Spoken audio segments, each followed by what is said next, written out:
Remember the giant mutant capturing robots from the X-Men 90s cartoon who almost killed just about everyone later in the X-Men's future in Days of Future Past? If you are an X-Men comic book or casual fan, then you know that these robots are called Sentinels. But do you know just how many models of the Sentinels there has been over the years since the X-Men were created in the 1960s? Well, the answer is a lot. There's been a lot. So we here at Top 10 Nerd figured it was time to go back and examine some of the development we've seen to Sentinels over the years, and some of the insane and sometimes weird powers that we have seen them use. Today we'll be taking a closer look at one of the X-Men's greatest non-organic enemies as we count down the top 10 superpowers you never knew the Sentinels had. And be sure to stick around till the end of this list where I will have some bonus content coming your way. Alright, let's get counting. Number 10. Self-consciousness. While this might not sound like a superpower for robots, it definitely is. Part of the reason why Sentinels are so dangerous is because when they were originally designed by Bolivar Trask, he decided to program them to make them self-conscious, and thereby adaptable. What he didn't predict was the typical sci-fi AI story ending, which really he should have. He honestly should have. We've seen it in Terminator with Skynet and in Space Odyssey with HAL 9000. AI is dangerous, especially when given consciousness. Don't do it. For Sentinels, this has meant that they are pretty much always going to evolve to the point that they realize in order to fulfill the demands of their programming and protect humanity, they must not just terminate mutants, but also rule over humanity, creating just as much grief for non-mutants as well. So they realized the first time, and then Bolivar Trask had to sacrifice himself, and then his son Larry still used them. What is happening? Also, why is his son named Larry? Oh my goodness. Number 9. Flight. While not something you would think a giant, massive, robotic structure to be capable of, Sentinels are actually capable of flight through the help of giant boot jets that are on their feet. In the 90s cartoon we saw this version of flight, while in the Days of Future Past film, the Sentinels were capable of accessing flight using the vents on their chest. Sentinels have even been shown to fly in video games. Still, although this is commonly depicted, I consider it to be surprising given just how large Sentinels are depicted as being. Like, they're usually huge giant robots, and yet they can just like fly around like no big deal. Though even having flight powers did not prevent the Sentinels in the 90s cartoon from being an insane level of clumsy. Where are they?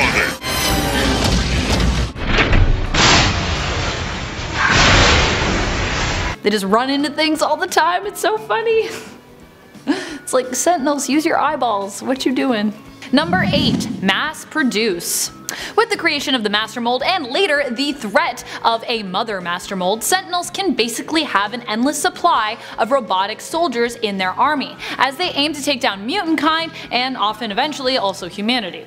The Master Mold is basically a giant Sentinel that can also make Sentinels. Later with the evolution to Nimrods as well as these Master Molds and Mother Master Molds, these Sentinels were also able to evolve their tech on their own, learning from previous models, past mistakes, and becoming 100% independent. And 100% independent mass-producing Sentinel army, now that is frightening. Especially if you're a mutant, but also if you're just a person. Why are we making these too much technology? Sometimes humans, we just gotta be like, no, no more tech, it's too much. Number 7. Super speed. Sentinels are not always known for being dexterous or fast, at least not the Sentinels from the 90s cartoons, but I mean they were sort of big clunky metal robots after all, huge and menacing but not particularly speedy. However, the model of Sentinels that we saw in the Marvel and Fox show called The Gifted were kind of the opposite of what you might picture when I say the word Sentinel. These were spider-like creatures with multiple spindly legs and a tiny compact body. These Sentinels would often chase you by rolling after you like a wheel, curving their legs so they could just roll straight in your direction. But of course, they were also capable of climbing with their multiple limbs as well. Due to having so many legs and their ability to wheel around, this meant that they could pursue you at an insanely fast rate, meaning that even a mutant with super speed could be easily caught and apprehended by them. Also, the idea of a spider just like rolling after you is like literally something out of a nightmare. Like, that is so frightening. When I saw that in The Gifted, I was like, why are they, why? It's creepy. Number 6. Transform. Some Sentinels have even been shown to share an ability with another famous group of robots, Transformers. That is that they can transform themselves and shapeshift. Not usually into cars though, sorry about that. The Mark X Sentinels that we saw on the big screen were capable of morphing their limbs into different weapons and shapes and could even alter their size, making them deadly foes to come up against and allowing them to adapt themselves to the mutants that they were fighting. When a Mark X Sentinel comes up against Colossus during the opening fight scene, it actually reveals that it is even able to change its composition, matching Colossus's strength when it copies his steel form. And in fact, Mark X Sentinels could also copy mutants' abilities as well, which is also kind of what we're seeing there. Number 5. Adaptability. In the Marvel and Fox show The Gifted, we saw that very different model of Sentinels, those little spider-like robot Sentinels with the single red eye at their center. Not only were they virtually indestructible, by the way, and heat resistant, but they could also adapt to damage when they did even manage to take it. So you had a Sentinel that was super hard to damage, and then even when you managed to injure it, it would just like adapt to its injury and just continue chasing you like nothing ever happened. If you're familiar with the sci-fi series Black Mirror, think of that terrifying black and white episode Metalhead and the robot that continues to pursue the protagonist. That's the kind of adaptability we're talking about here. You might succeed in slowing these spider-like Sentinels down, but they will continue to pursue you, and eventually they're probably going to catch you. With the evolution of Sentinels in comics as well to Wild Sentinels, we also saw adaptability become a power. Wild Sentinels could actually self-evolve by using any nearby materials, making them some of the most resourceful Sentinels around. They could just take whatever and be like, now I'm this, look at me go. Number 4. Hive Mind Intelligence. Many models of Sentinels, being non-organic and based around programming, also share a hive mind in a sense. They both receive and upload information that they have gathered to a hive mind, meaning that if one Sentinel knows something, they all now know something. That is just another reason why Sentinels are terrifying to fight. If one of them sees a weak spot, then they will all know and all see that weak spot. This also helps them to learn and adapt even quicker when it comes to fighting against mutants in a battle. Number 3. Self-repair. Some of the most insane Sentinels to have ever existed are the Nimrods. As Mara McTaggart predicted in the House and Powers of X series, these were the Sentinels that would be the beginning of the end for mutants everywhere. One of the powers that Nimrods can often possess is that they can actually self-repair any damage that they have sustained, meaning that they are basically immortal and cannot be destroyed. In case you're wondering if all Nimrods are the same, by the way, when we're talking about that model, they actually aren't. Nimrod is actually a term that is often used to classify a model of Sentinel that is the pinnacle of its evolutionary process within its own timeline. So each version of Nimrod basically just means the pinnacle of the end for mutants and eventually the world. Or really the end of the end, really.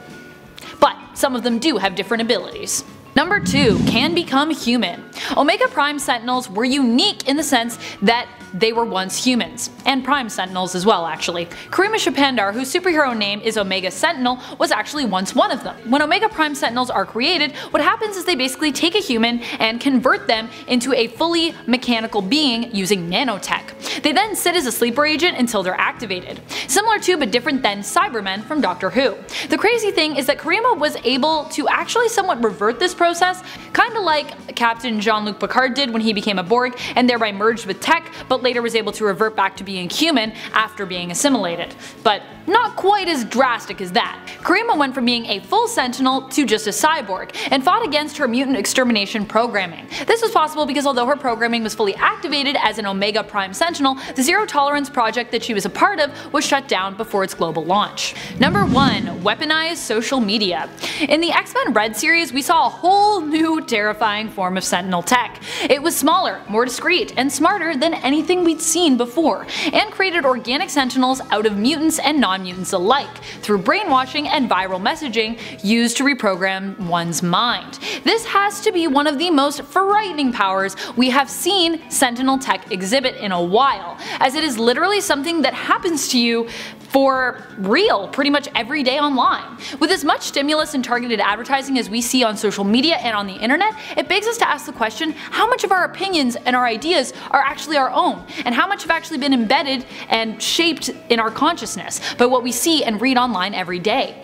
Weaponizing social media and turning it into basically propaganda to misinform and brainwash people into believing what you want them to believe is one of the scariest powers someone could exhibit and have today. This form of nanite Sentinel could also infect the Fear Center and push those it infected to become more violent. Although not everybody liked these Sentinels because, you know, it's all about like actual real problems in everyday life. Some people don't like that in comics. Let me know, what do you prefer? Do you prefer comics that are more self-aware, or do you prefer comics that are more fantastical? Thank you so much for watching, Nerd Squad. I hope you enjoyed this list. I love how much Sentinels have grown and adapted to the X-Men over the years. It truly makes them one of the best enemies in comics, in my opinion. What are some of your favorite Sentinel models? Would you like to see the Sentinels in the MCU? What power do you think Sentinels still lack but need? Let us know in the comments below. And speaking of comments, it's time to turn to some comments from one of our latest videos, Top 10 Powers You Didn't Know Cheetah Had. Michael Hurton Lee comments, when the video started, I thought, does Amanda's dress have the Autobot symbol all over it? Then I realized it was feline themed. Very appropriate. I'm glad you caught that. I used to actually also have this like leopard spotted dress, which I thought would also be really good for that video, but I just donated it sadly. Sad face. I do my best to match my outfits to my videos when I can. Andre Alexander says, I think Amanda McKnight would make a great cheetah. Just saying.